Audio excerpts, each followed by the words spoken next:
సూపరామా ఏమైంది నేను ఒక 3 స్పూన్లు ఆయిల్ వేసుకొని ఈ పనగంటాకు కర్రీ ఇది 3 స్పూన్ల ఆయిల్ వెల్లుల్లిపాయలు ఒక 7-8 వెల్లుల్లిపాయలు ఫస్ట్ మినపప్పు 2 స్పూన్లు వేసుకొని వెల్లుల్లిపాయలు ఒక 7-8 దంచేసుకొని దాంట్లో వేసుకోవాలి.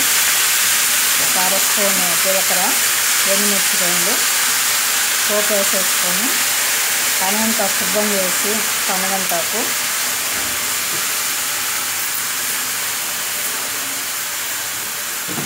సన్నగా కోసేసుకొని తరుమాతలు పెట్టి వేసేసుకున్న తర్వాత ఒక హాఫ్ స్పూన్ పసుపు సాల్ట్ వచ్చి ఒక పనగంటాకు ఎంత ఉంటే అంత దానికి తగ్గట్టు సాల్ట్ ఒక 2 స్పూన్లు పట్టింది. 1.5 స్పూన్ చిన్న స్పూన్తో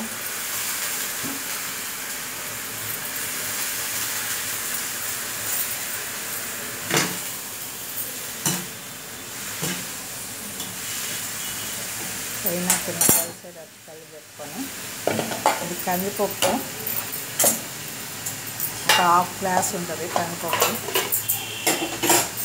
ఇలా ఉడకబెట్టుకొని మరీ మెత్తగా కాకుండా పప్పులుగా ఉండాలి. అట్లా పప్పులుగా ఉండేది.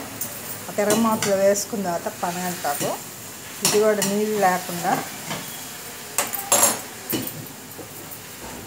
చెవి ఎంత పూసిగా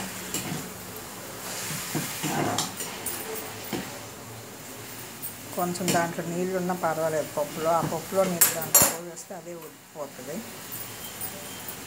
ఎంతోసేపు పట్టుది ఇది చాలా ఈజీ కర్రీ. ఒక 10 మినిట్స్ పట్టుద్ది ఉడకాలంటే. ఆ పప్పుతో కొన్ని నీళ్ళు పోసేసుకొని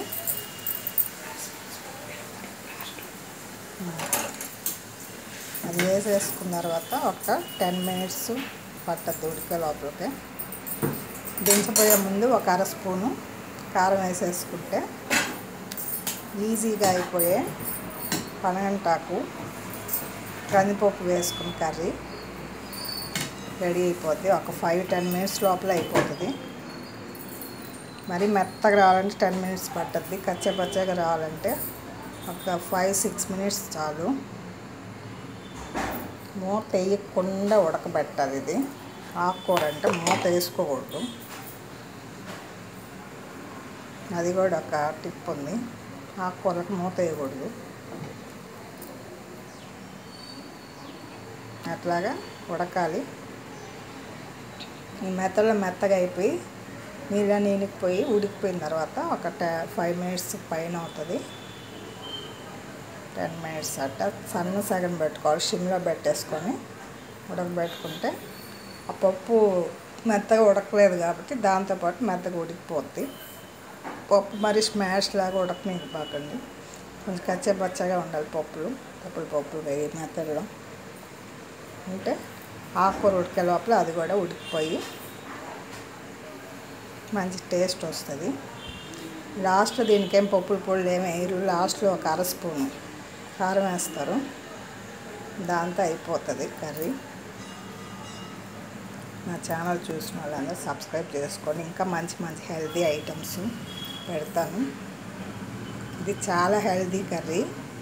అసలు నేను అప్పుడు ఇంట్లో పండించుకున్న పనగంటాకు కూడా నేను పండించేదాన్ని. అది కూడా చూపిస్తా వీడియోలో. అప్పుడు చేశాను నేను. అది ఇంకా హెల్తీగా ఉంటుంది. Okay bye. ఇది ఉడికిపోయిన తర్వాత ఒక 5 మినిట్స్ పట్టద్ది. మెత్తగా వచ్చిన తర్వాత ఒక అర స్పూన్ కారం వేసుకొని ఆపేసుకోవటమే. అంతే ఈజీ కర్రీ ఇది. Easy and healthy curry.